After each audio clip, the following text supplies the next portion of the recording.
Good morning, church. Showing off these masks.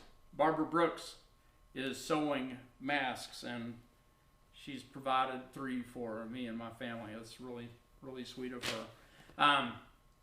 I received an email recently from Tamara Mcintosh, who has been in England doing a PhD and has been watching our services on Skype and on our website for a long time now.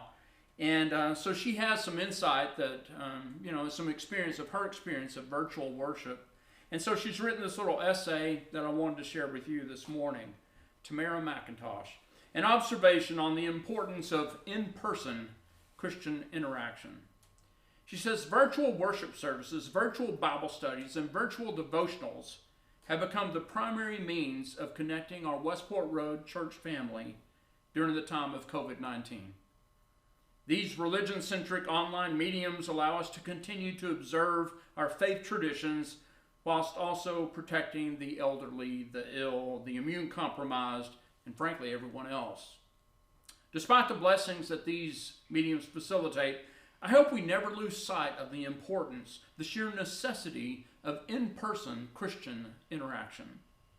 You see, these virtual services have been standard operating procedure for the past 3.5 years of my life, whilst I completed a PhD in England. Once I got to England, I found that the closest Church of Christ was approximately 2 hours away. So I was hugely grateful to be tethered to our church family thanks to a reliable internet connection. God knew what I needed, and He answered my need. I not only had access to the weekly worship and Bible study, but I had a plethora of previously recorded sermons to rely on when I was discouraged and needed to hear a familiar, friendly voice. Each sermon reinforced the awesomeness of our God, the sacrifice of His Son, and His great love for His children. On some days, the constancy and closeness associated with hearing familiar voices, laughter, and amens in the background brought me to tears of joy and appreciation. It also reminded me that I missed the simple pleasure of sitting with other Christians collectively worshiping God and communing one with another. Since I can't remember a time in my life when I didn't attend worship services regularly, I never misunderstood that God was blessing me. He was offering me a temporary measure to sustain me whilst I was in my wilderness of PhD study. Blessing notwithstanding, I had no doubt that with the completion of my PhD, my Esther for such a time as this moment would come to a ceremonious end. Understanding the temporary nature of the situation made it bearable, even enjoyable. But again, in my mind, being tethered to the church as an online participant was always temporary. I simply never contemplated the situation extending beyond my time abroad. When the time finally came for me to return to the U.S. permanently, the presumptive end date of being virtually tethered was transitioning to a date certain, the date printed on my boarding pass. In the foreground, I was thanking God and making plans to spend as much time as possible with my biological and theological family. I expected to take every opportunity to give and receive hugs, shake or hold hands, sit in my favorite chair, take communion, and put my offering in the tray as it passed by. I looked forward to having lunches with my sisters in Christ, as well as offering in-person words of gratitude to those who had prayed with me or for me from the start to completion of my journey. I was coming back to church, and I was thrilled. The anticipation gave me gooseflesh.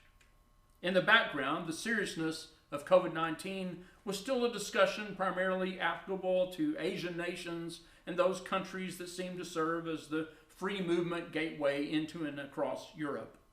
England seemed as safe as the United States seemed at the time. So it never occurred to me that there could be a connection between COVID-19 and my plans to walk through the doors at 4500 Westport Road to worship and fellowship with my church family. Only God knew that I would receive just one opportunity to walk through those doors and see my brothers and sisters in Christ on Eastern Standard Time, in person, up close, before the Commonwealth advised churches to suspend service to help flatten the curve. My plans were kiboshed, and frankly, I was a bit annoyed. I grappled with whether I was annoyed with God, the President of the U.S., or the Prime Minister of the U.K., or the governors of Ohio and Kentucky, or with myself for not sharing my testimony when I felt a compulsion to speak up during that one in-person worship service. Instead, I sat in my chair, too afraid to weep about the loneliness that can accompany the blessing of virtual interaction.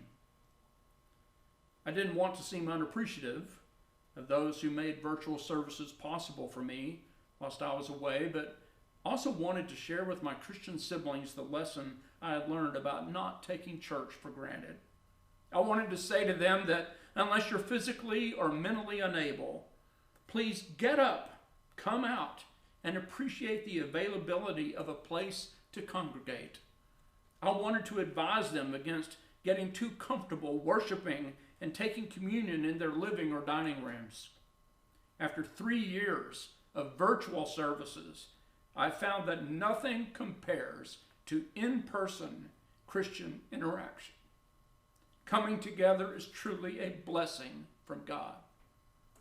Ironically, I just concluded my 4th week of a stateside wave of temporary virtual worship services, studies, and devotionals that was brought about by COVID-19 being more than an issue for Asia and parts of Europe.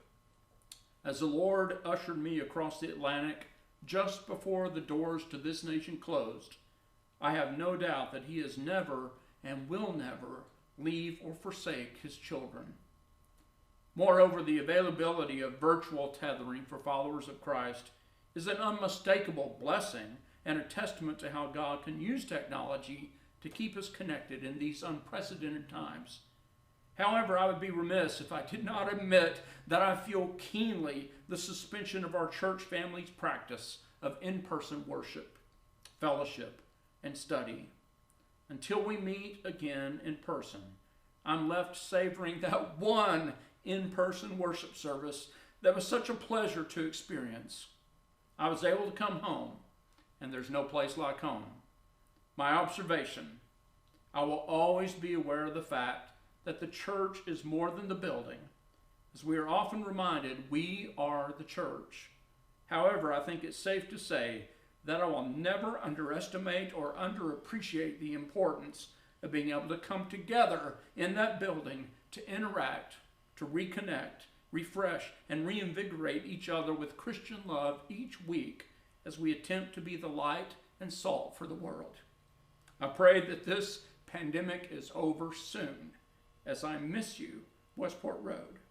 In Christian love, Tamara Reid Mcintosh. God bless you today.